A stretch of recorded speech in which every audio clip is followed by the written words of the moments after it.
and good morning. Welcome to Brothers Market in downtown Sigourney. Time for the sports section brought to you by Brothers Market. And let's go now to the team with all the stats, all the information you need this morning. Mr. Alan Sellers, Mr. Bruce Haunt, and we've got Rick Landgrebe in the house. Guys, take it away. All right, thanks, Steve. What a great morning here. Big night of football last night. But first, Steve, I know you like trivia. I do. I would like to ask you if you could guess one guess of what I had for breakfast this morning.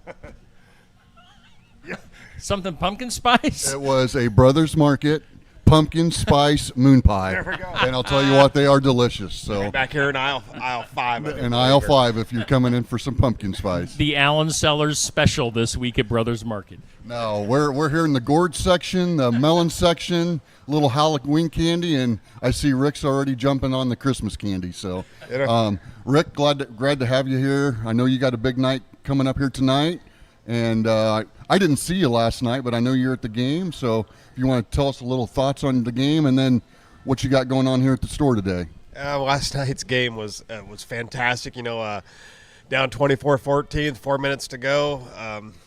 The boys fired it off, kicked off. We picked up that Cobras win, Huge win. Huge. What a night, though. I mean, they've got a little freshman quarterback. First of all, the person sitting beside me said he's a freshman playing for them, and I'm like, he can't be the way he's playing. And then, our team rolled. We had a nice little freshman come in, pick up a huge touchdown late for us also. So, great game. Yeah. And then, we got a busy night tonight myself, and then the store's ready to roll today. Pumpkin spice moon pies over there in aisle 5, Alan said, and they're delicious. Alan, I will take your... You should almost have a setup someday where I just stand there and sell them for you. Yes, exactly. Or come over here free sample day. But anyway, come on in. See everyone at Brothers are ready to go. Come grab your lunch. Get ready for the Iowa game tonight. My party tonight, the whole work. So see everyone then. Big night. All right. Thanks, Rick, for coming in. We'll see you in a little Obviously, bit. we'll see you at the end of the show. Thanks, Rick.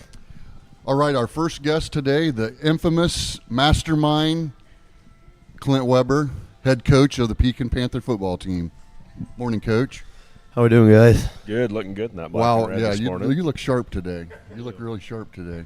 What a game last night for you. We, kept getting messages from your game, and just all I could do was like, wow, holy, going off of kind of like what Columbus and Lisbon had matched up, and that I think Lisbon's top 1, 2, 3 in the state, and boy, you guys must have played lights out last night.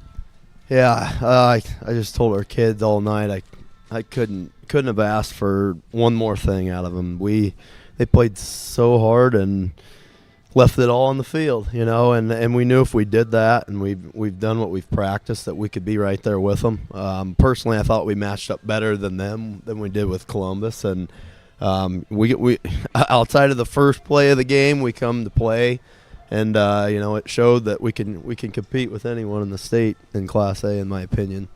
Yeah, and it had to have been like a playoff atmosphere. I mean, just what a big game. And I seen you had I don't remember, a helicopter, if you want to talk about that, coming in with the game ball. And yeah, one of our teachers' sons, he's an alumni from Pekin, and he's climbed the ladder on an evac staff that's out of somewhere southeast. I feel bad, I can't for sure. I think it's either Burlington or Fort Madison or something like that, but he's able to land their helicopter on our field kind of as a ritual and drop the game ball off, and we had one of our special needs students come out and receive the game ball. So that was a cool way to kick off the night. And, I got the crowd fired up, and I just felt like the whole atmosphere was kind of electric last night.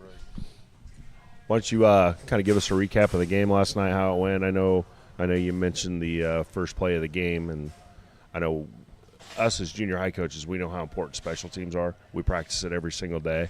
And just kind of give us your thoughts on that and then recap of the game. Yeah, so, I mean, obviously number 22, Baylor Spidell, is kind of their guy. You need to try to avoid kicking it too. So, we kicked it to another one of their guys that's really solid. But, it's 2 years in a row we've given up a kick return for 6 all the way on the first play of the game.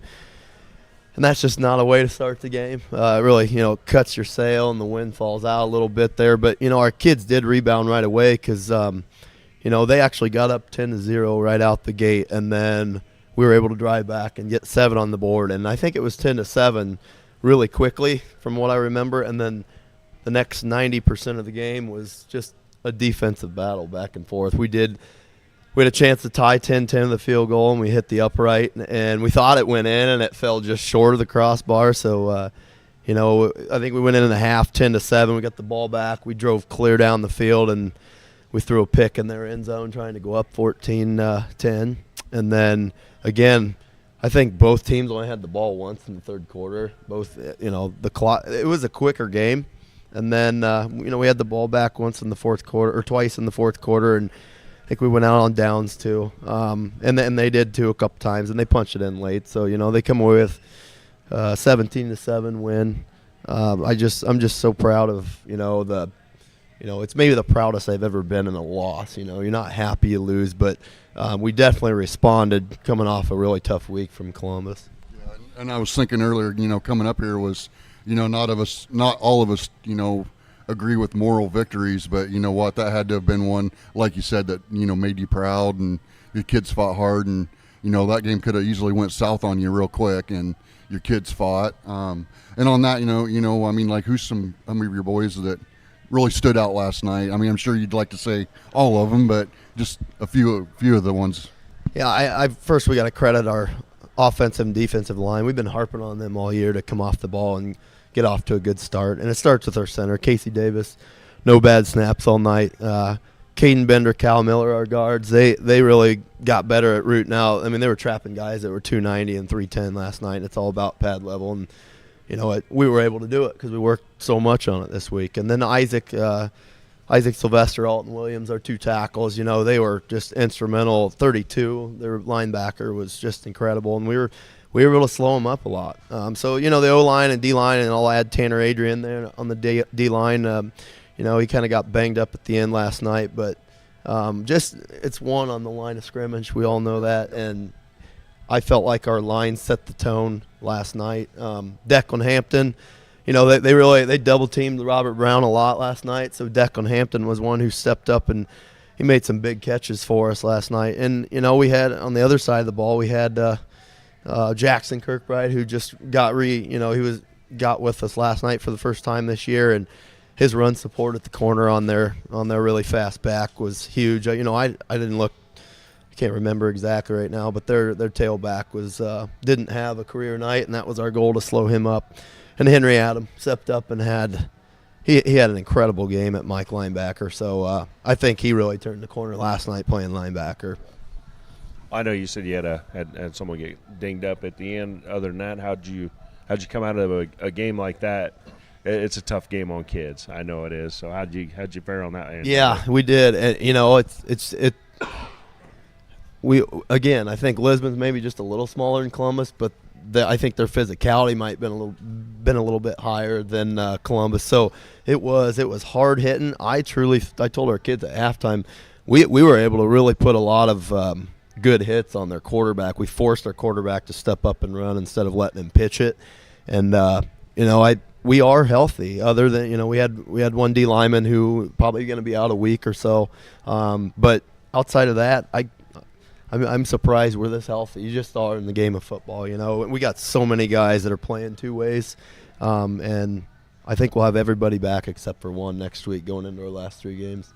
And I know every week, you've said you've been blessed to come out pretty healthy. I mean, what do you kind of contribute that to? I mean, just the summer weights, just your training, or Yeah, absolutely. And everybody's like, strength conditioning's all just to get bigger, faster, stronger. It is, but at the end of the day, it's really to reduce the likelihood of injury. I think our kids train so hard 3 and 4 days a week during the school day that we're ready for impact, or we're able to absorb a lot of blows. But at the same time, some of it's luck. Right. And there's other teams that they do that same thing all year, and they come away with 3-4 injuries. So it's a little both for sure.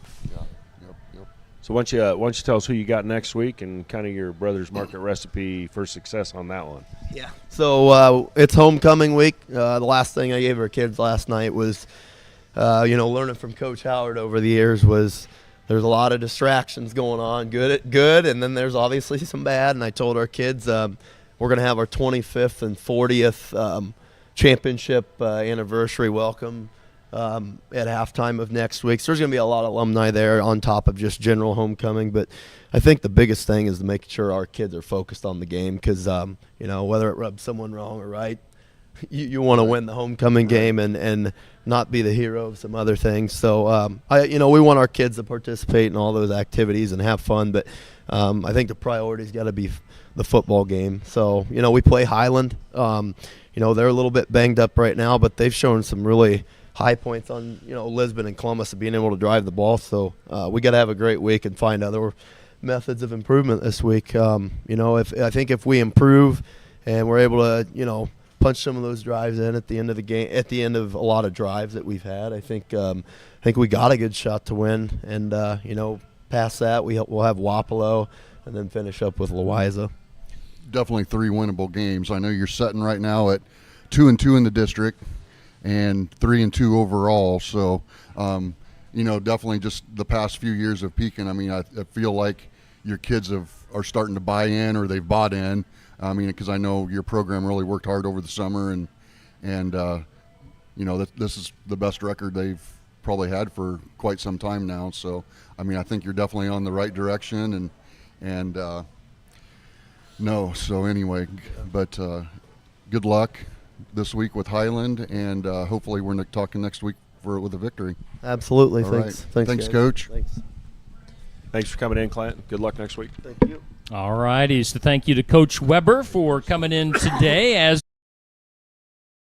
we welcome in our next guest this morning, Coach Swans from Keota Volleyball, coming into the studio. Do want to congratulate Imogen Stratton of English Valleys Volleyball, as Imogen was our first volleyball player to win the Athlete of the Week. The first female to win the Athlete of the Week from Keokuk County Hospital and Clinics here in Sigourney, as Imogen ran away with the voting this past week, so congratulations to her. Again, Imogen Stratton from English Valleys Volleyball, our Keokuk County Hospital and Clinics Athlete of the Week. The new poll goes up on Monday. I know I already got a nominee for next week already in my inbox this morning. So if coaches, fans, family want to nominate an athlete for the Keokuk County Hospital and Clinics Athlete of the Week, make sure you do that, and that poll goes up on Monday. Alan and Bruce, let's go back to you guys. All right, thanks, Steve. Our next guest here today is head coach of the Keota volleyball team, Coach Deb Swants, and she brought her daughter, Cassandra Schwantz, who was also a nominee this past week for Athlete of the Week. So welcome, Deb. Thanks for coming over. Good morning. Yes. Deb, I guess as a first-time guest, what we kind of always ask is if you just talk a little bit about your history, what got you to Keota for volleyball, what else you do, your family. Just tell us a little bit about yourself. Okay, sounds good. I actually started working at Keota Elementary about 3 years ago, and there was an opening. They were looking for a junior high coach, actually, at the time. So I went ahead and I got my coaching license, and right about the same time, that's when Sky Han announced that she was expecting. And so at the time they kind of gave me the option. They're like, well, this is now open, so if this is something that you're interested in doing. So I went ahead, I took a few days, kind of thought about it a little bit, and then I just dove in. So that's kind of where I got my start there. So this is my third season with Keota High School Volleyball. And as far as, like I said, the start goes, with the girls, it was just trying to kind of come in and I know I took a lot of like what SK football does as far as having like the team meals and unity and trying to bring that together. So that was something that we implemented right away. And I think the girls have done really well with that. And, just we've tried to do like team camps this year, things to kind of help build them. So that's kind of where we're at right now in our third year.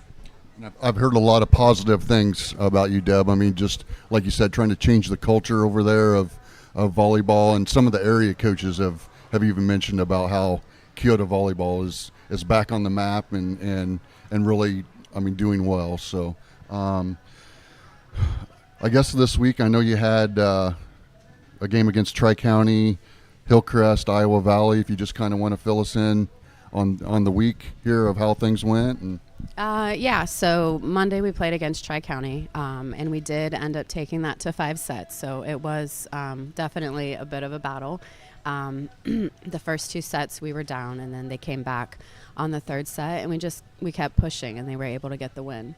And then Tuesday we traveled to Hillcrest, and like I said, we start off fairly strong, and then there's just kind of a little bit of a lapse. So we were down the first 2 sets again at the Hillcrest game.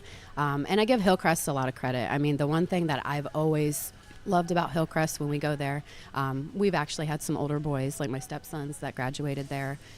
So we've been a part of that. But they've always had a great fan base. So their stands are literally packed, and they have a great student section. So they're all in. That's what I really enjoy about Hillcrest. So when we got to the 3rd set, it was pretty intense. I mean, we ended up going, I think by the end, I think the final score was like 29-27. Wow. So, I mean, they fought tooth and nail for that. And yeah, so that's kind of where that ended there. So Hillcrest got the win there. And then, the last game that we played as well, kind of the slow to start, if you will, and then battling it out on the 3rd set. So that's something that, I don't know, like I said, as of even this weekend, kind of review some film and try to get things, a little bit more of a strategy, if you will, for the next week. Yeah. Right. Yep. And did you finish with Iowa Valley this week? Yeah, Iowa Valley was Thursday. So that was, we did go up to Iowa Valley. So yeah, that was, like I said, the one where first 2 sets were down and then just kind of firing it back up on the 3rd. Sure. So it's nice to see this year. So the biggest thing that I've seen as far as like last season and this season goes is that there is more fire. So at least by the 3rd set, we're not just completely falling apart, like they're battling. So I know it's there. I know they want to win and they're fighting for it. So like I said, a little bit more strategy and I think we'll be where we need to be. Sure. Yeah.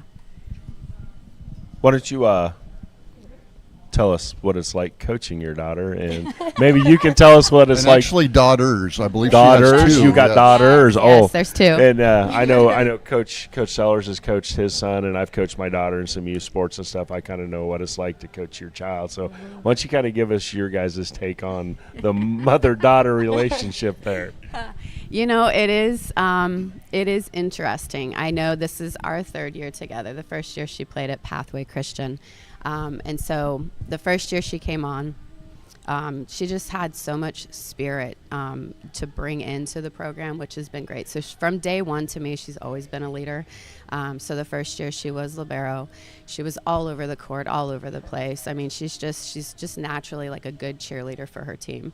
And that's something that the girls noticed right away. Last year we kind of switched it up a little bit. So she was setting right side. And then same thing, like just natural leader. So this year's been a little interesting because, as we get older and the things that we go through, sometimes there's a little bit of a struggle there, and we definitely felt that at the beginning of the season. And I think just as a family unit, we kind of had to work through some things to help strengthen our relationship, but then also to help strengthen the team's relationship. So a little bumpy at the start, but we worked through some things and we've been better because of it. So, yeah. So on the flip side of this, I'd like to ask Cassandra how she likes playing for Mom. Oh, here you go. So my sophomore year, it's my start at Kyoto, and I was like, okay, cool, my stepmom's my coach. This is going to be like awesome. It was really nice to have like someone who could teach me at home and also teach me on the court. It was good to know that like she had my back all the time at home, on the court. Sophomore year and did well. I think we did well as a team. I was libero that year. The next year, my junior year, we struggled a little bit as a team, but her coaching never like failed us. And she definitely was just, the same thing. It was so nice to have someone at home that could also be on the court and have a good relationship. This year, it's just a little bit rocky at the start. We figured everything out. Like, everything's figured out, but it's just like a little bit rocky. I'm setting this year, but at the beginning of the year, I was a libero and a setter. So it's just like my worlds were colliding. And so we had a rough start, but I think we finally figured it out. But I've also had my dad as a coach before, and I like it when parents coach me. I mean, it's just they're harder on me. They want me to do better, and I feel like I need to be like have a really tough person on my back all the time. So yeah. So how many times during the season have you gave mom the eye roll? Behind my back. Okay. Exactly, yeah. Behind her back, I mean. I don't roll my eyes a lot. I'm pretty honest about like what I have to say and stuff. So like if I want to say something, like I'll say it. I mean, I don't really have a lot to say about. That like, sounds just like your mom. If she has something to say, I know she's going to say it. Yeah. Cassandra, also, just your years there at Kyoto, what's some of your memories? I mean, just a specific game or play or whatever. Just Yeah, I think definitely this year my favorite memory so far has been winning the Kyoto tournament, our annual tournament.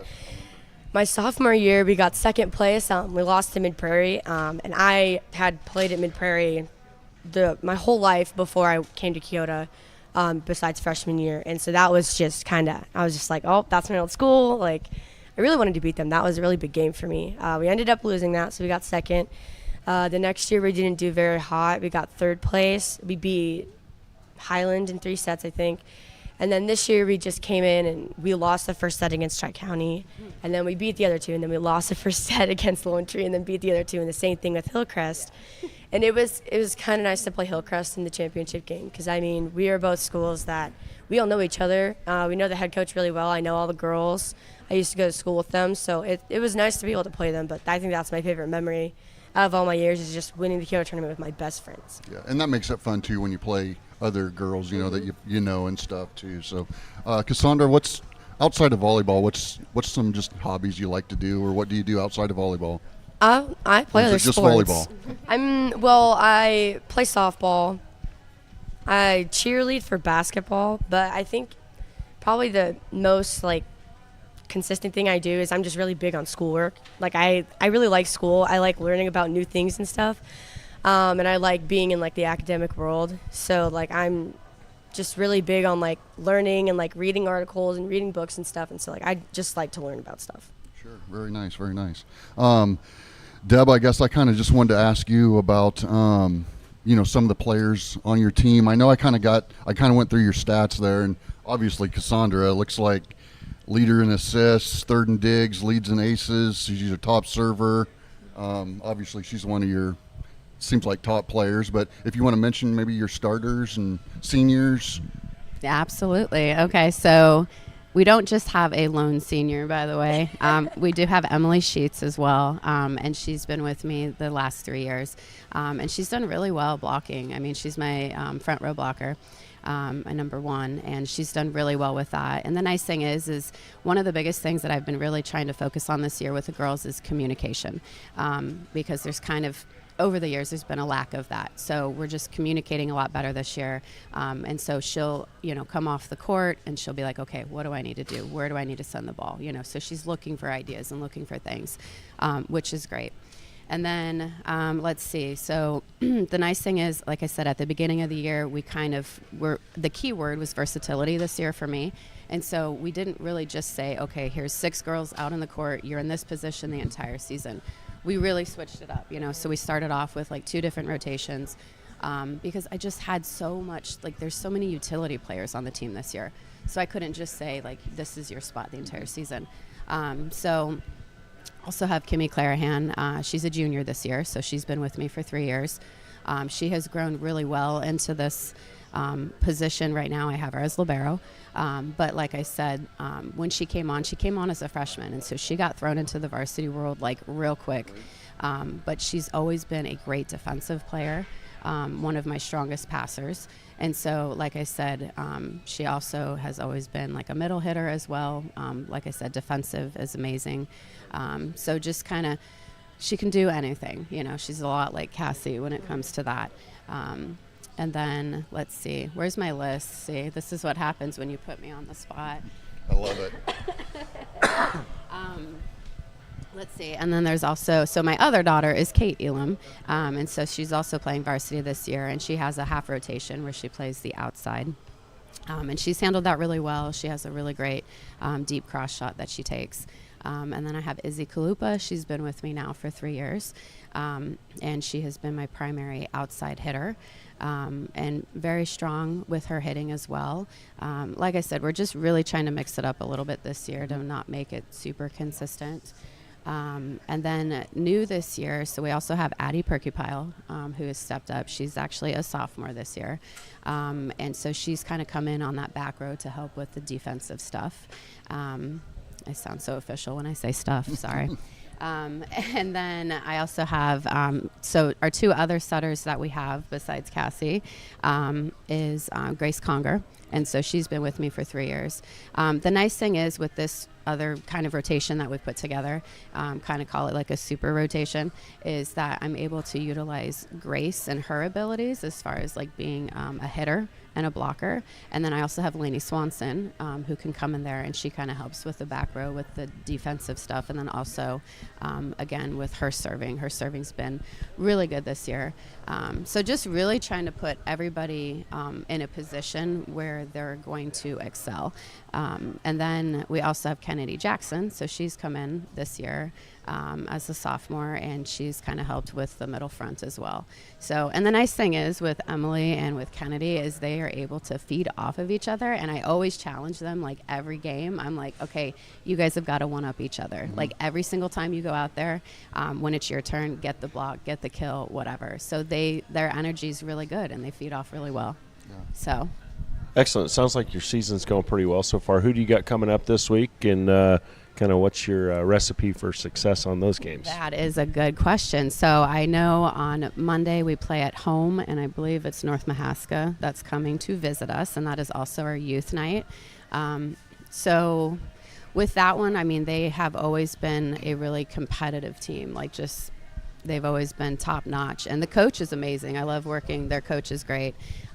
So like I said, just kind of taking the time this weekend to kind of review and kind of see where like our weaknesses are at in rotations, and trying to get something kind of squared away, and maybe throw in a few surprises. And then Tuesday we actually go to Lone Tree. We have a tournament that we go to every year. So let's see, I believe we're going to be playing Lone Tree and Waco, and then also Cedar Valley Christian. Yeah, I think they just got thrown in the mix this last year. And then on Thursday, we are also playing Colfax. Oh, yeah, that's right. We have the long drive to Colfax, Mingo. Colfax, Yep, yeah. exactly. I'm so excited. The favorite team to play in the conference. Oh, yeah, you know it. They do have a new gym over there, though, in Colfax. So Fancy. All right. Yeah. Well, now I'm looking forward to it. Well, Deb, Cassandra, thanks you guys for joining us today. I got one more thing, Steve, that I would like to bring up here. Earlier, Keota had a serve-a-thon, and I was one of Deb's sponsors for her serve-a-thon, and they had to serve 50 serves.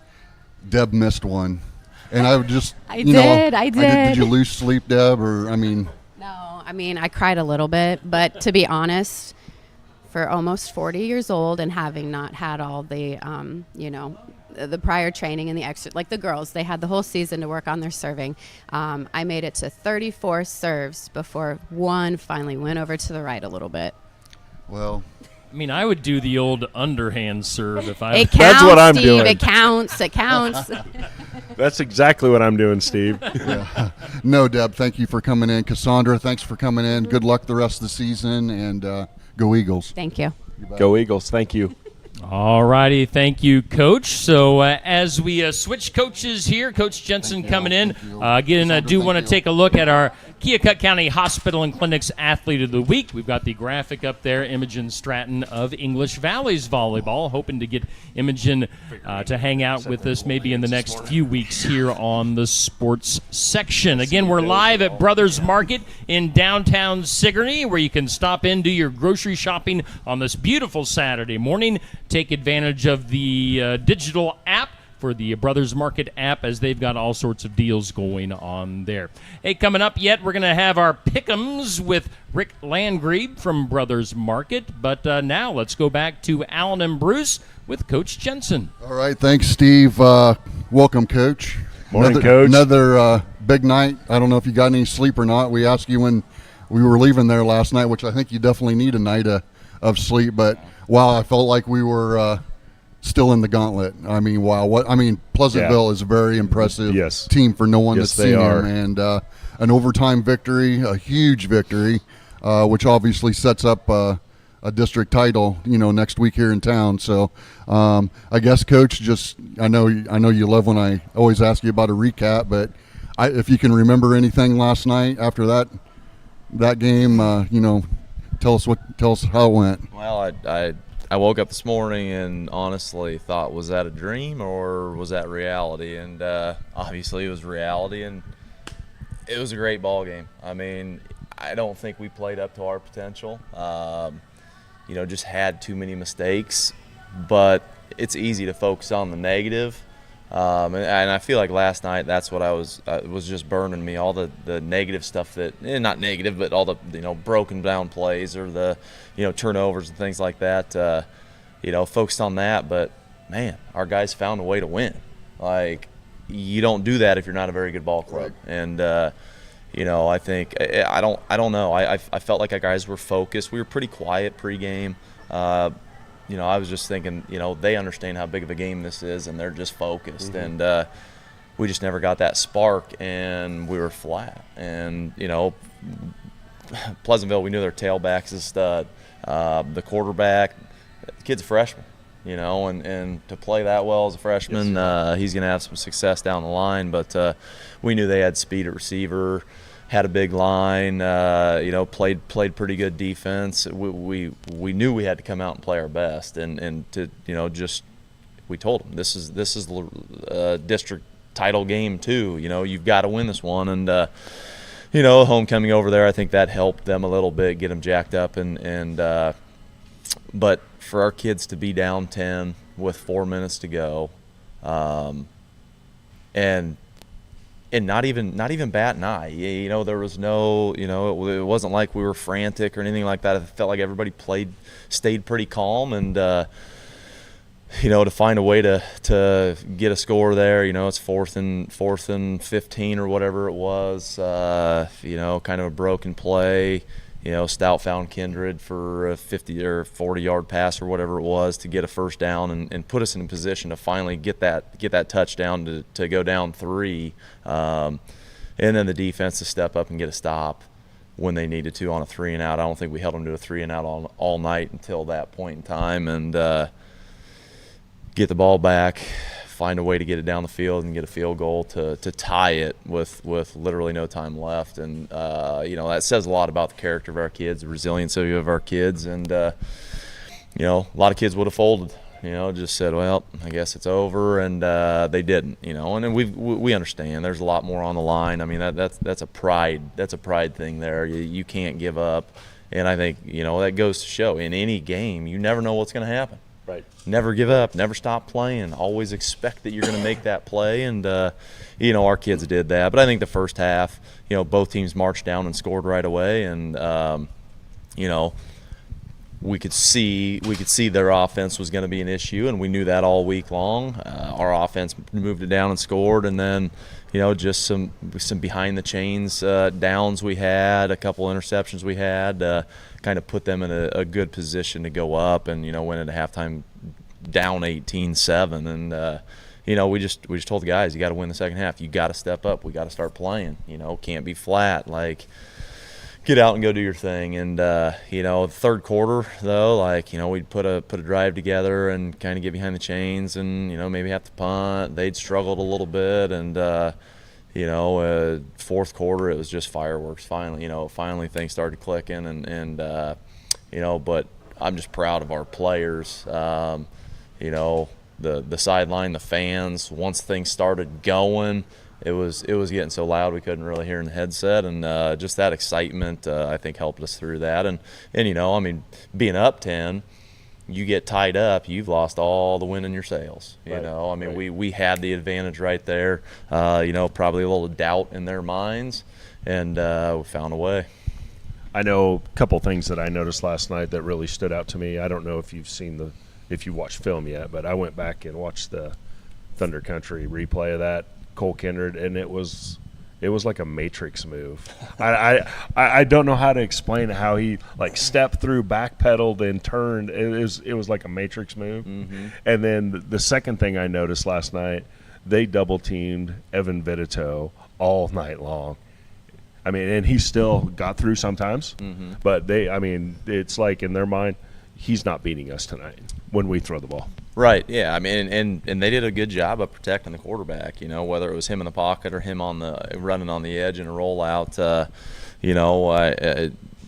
They had a good game plan, but other players have to step up. It can't be our defensive line. Yes, we need pressure, force them into bad throws, but our coverage at times was good, and at times, we're 2 steps off from making the play, and then at times they just completely blew over the top of us, and we blew the coverage, and that's how they scored 2 of their touchdowns. So we've got to play better in the defensive back end, but we struggled stopping the run too. Yes. It's not like we shut one thing down and were able to focus on the other. They kept us off tilter and ran the ball, threw the ball, and we were I don't know whether we were looking at too much, seeing too much, the blown coverages. Your guy, what's he doing? Where's he going? And we just maybe our eyes were scanning a little too much there, but it was a team win. I know we need to start playing our best before the 40-minute mark of the game. When you only got 8 minutes left and whatever. But to make it into OT was huge.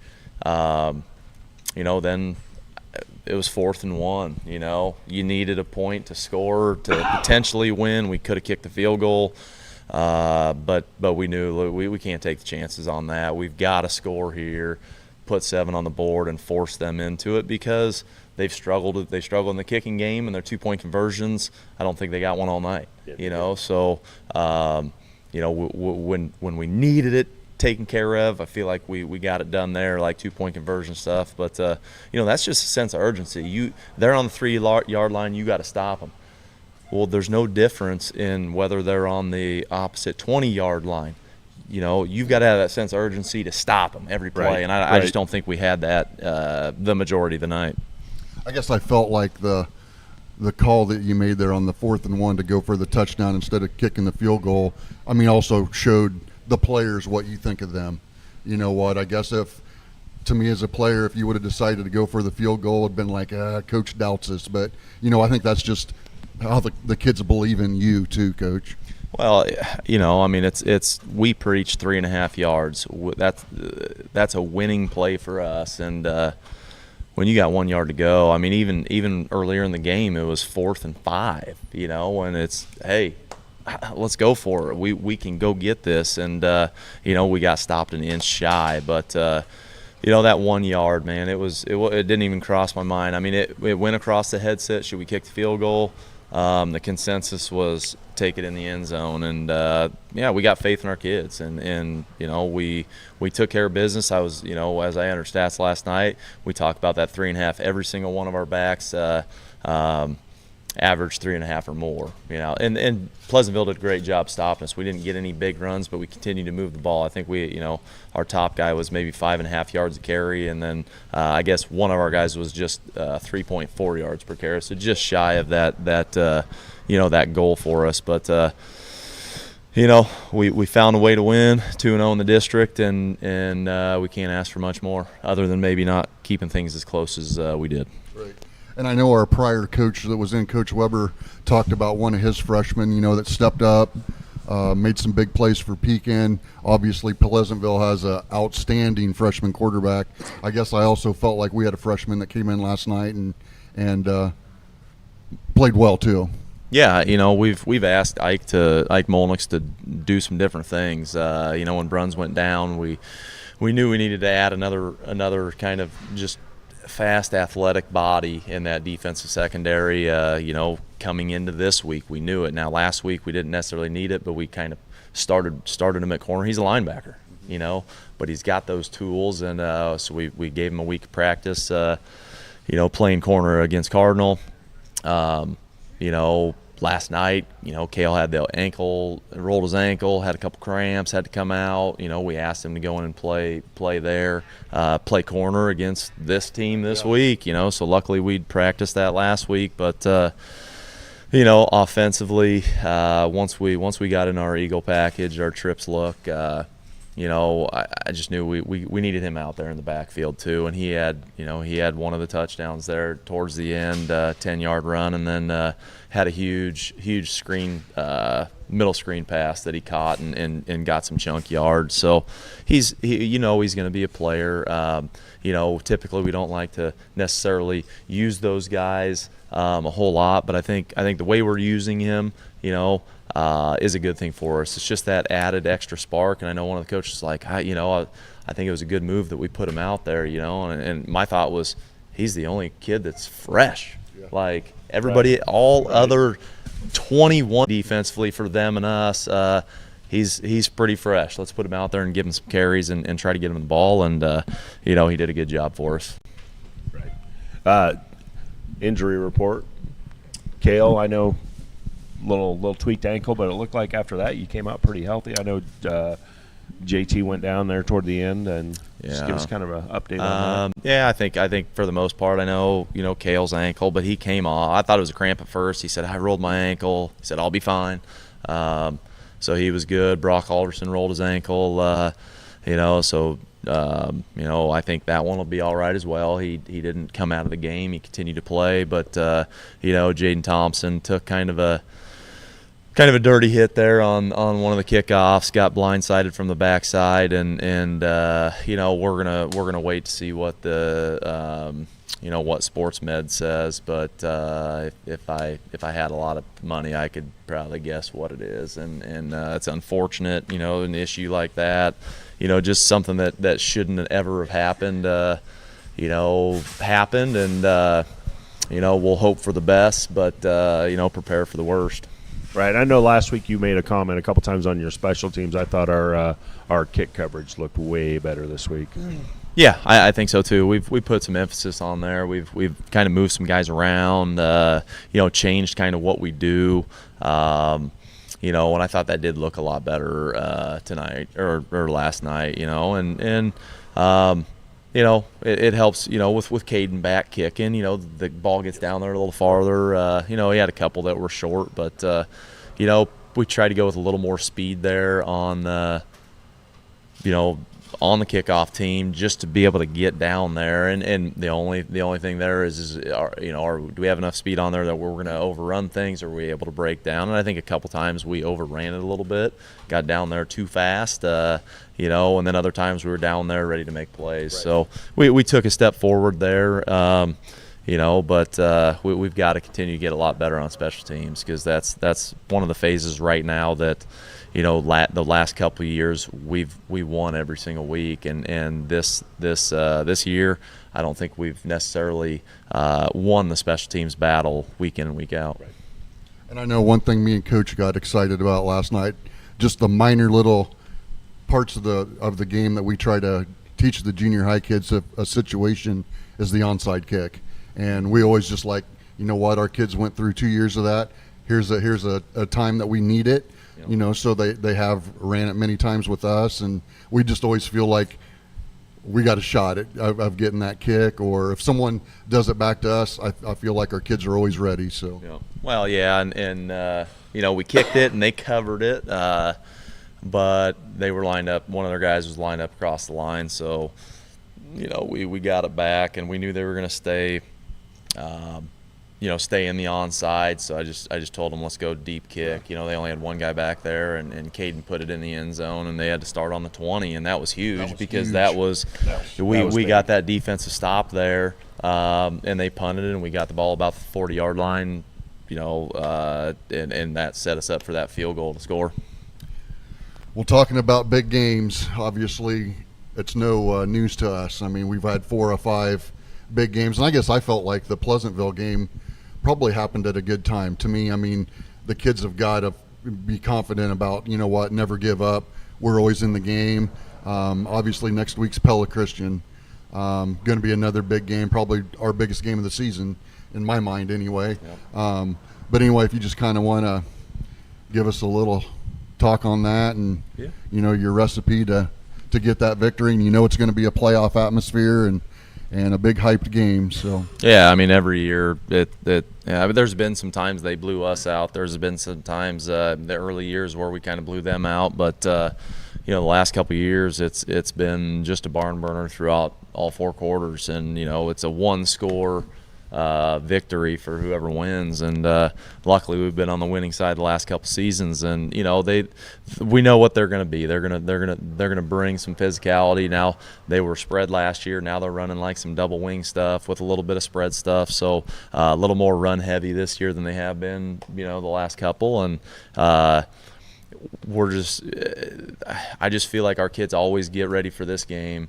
We understand, and this is a big one where 3.5 yards every single play with no negative plays is how we've won the last 2 years. I mean, they've held us to 4th downs, 4th and 1s and stuff, and we just know we're going for it. And when you get 3.5 every play, the defense just okay, we got to 3rd down. Gosh, they got it again. We've got to put drives together. We've got to find a way to limit their run game, and they look pretty stout in the run game. So I think another big thing is going to be special teams. I think both offenses are going to kind of equal each other out. Both defenses, I think, are going to equal each other out. And, whoever can play the best on special teams, I think is going to get the win. Yeah, and I know listening to Coach Kakmarinsky there last night on the way home, I mean, just a lot of respect for you and the Cobras. So should be a great game.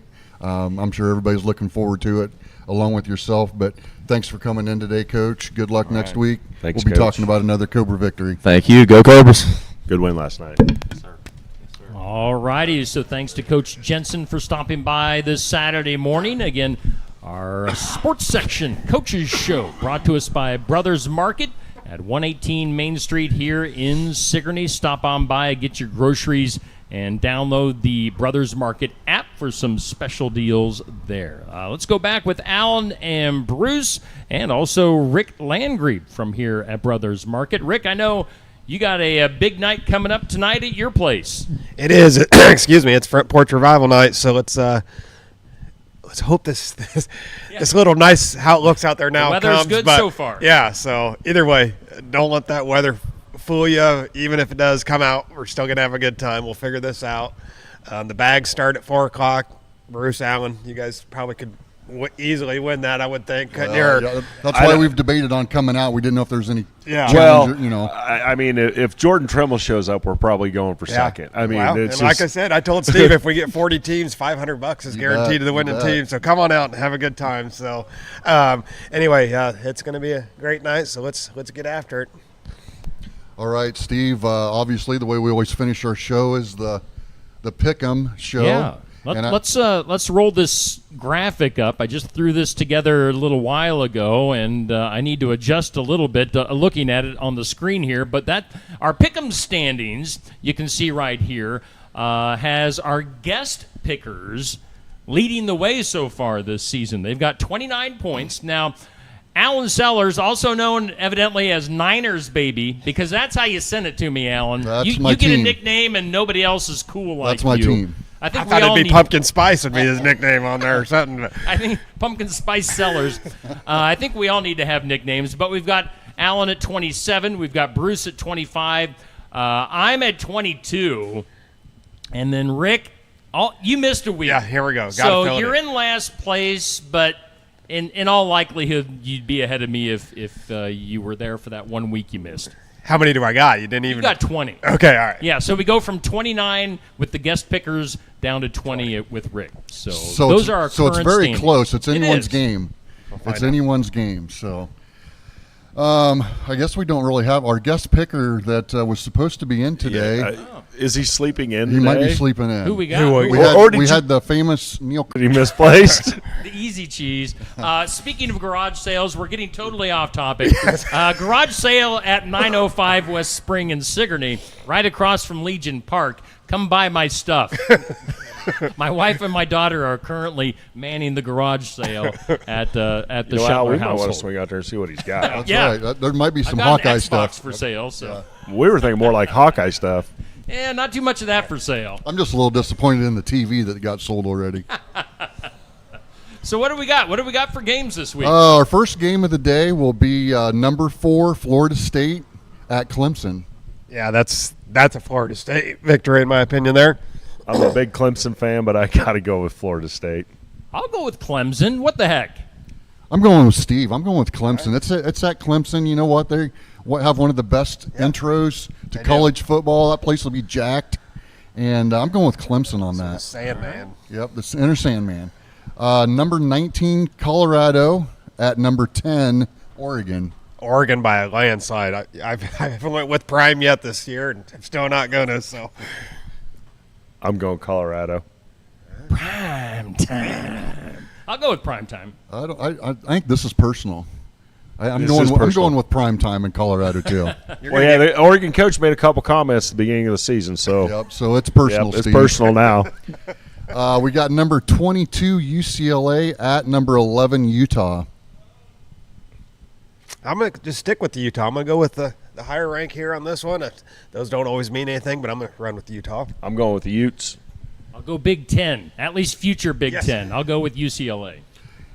This is a toughie, actually. I'm going to go with Utah, but it's going to be very close. So, number 15 Ole Miss at number 13 Alabama. Alabama struggled a little bit. It's hard to go against Nick Saban. I know he can coach up after. Did they lose last week? Yeah. So I bet they don't lose 2 in a row very often. It's Alabama. I think they beat up on Ole Miss for so many years that they're looking for payback. I got to go Ole Miss. I'll go Alabama. I think I'm going to go Ole Miss too. I'm not a Saban. I'm going Ole Miss. Yeah, the entire SEC could just Yes, I fall just- off the face of the earth, and I'd be all right. Yes, exactly. We got number 6 Ohio State at number 9 Notre Dame. I believe this is the primetime game tonight. It is, and I am diehard Hawkeyes, but the score I always check every week is the Irish. After that, I'm a big Notre Dame fan, so I will go with Notre Dame. I think I'm just going to have to go with Ohio State. Don't really like the Buckeyes, but they got power this year. Yeah, I'll go with Ohio State. I think I'm going to go with the Irish. It's at home. I think, once again, it's going to be a hectic atmosphere, and I think it'll be close. I think it's going to be a very close game, but I'm going with the Irish. Number 24 Iowa at number 7 Penn State. So here's how this goes. My common sense says that Penn State's going to win this. My heart says Iowa's going to win it, and my common sense usually isn't very good. So I'm going to go with my heart and pick Hawkeyes. Let's go Hawks. I think with this game, we should have put the line out there. That way we could all pick Iowa in the points. What was it, 13 and a half? Yeah. Yeah. I think it's up to 14. Okay. I'll take Iowa in the points. Okay. Well, I'll go Iowa. And I think I said yesterday morning 17-14. You did. So I'll stick with that. I'm a huge, huge, huge Hawkeye fan, but the whiteout, I'm going against you guys. This is for a free melon possibly. So I'm going Penn State. I'm going to try to jump on you guys on this one. So and then we got 2 high school games here. We got Highland at Pekin, and it's Coach Weber's homecoming this week. yeah, we're going to Pekin had a great Friday night, great loss Friday night. You know, like he said, he doesn't like to lose, but that was a great game for him. They're gonna get by Highland pretty easily, I do believe, this week. Yeah, I have to go with Pekin on that one. Sure. I'll go with Pekin. Go Panthers and go to win big this week. So, and then our last one, obviously the game of the week, Pella Christian at SK, and we know it's going to be a battle. It is. How many districts would this be in a row that we'd win if we went? Four. 4 in a row. So we're going to get that 4-peat here. It's going to be the Cobras all the way, and probably that last possession game like we've seen how many times now. So Cobras. Cobras. Yeah, I think with this Pleasantville win, what a boost for the kids, and I think they're going to be ready. Coach Jensen always has the kids ready, and SK all the way. I think it will be close, but I think our 4th district title is on the way. So that's our 2-point game for the week, Steve.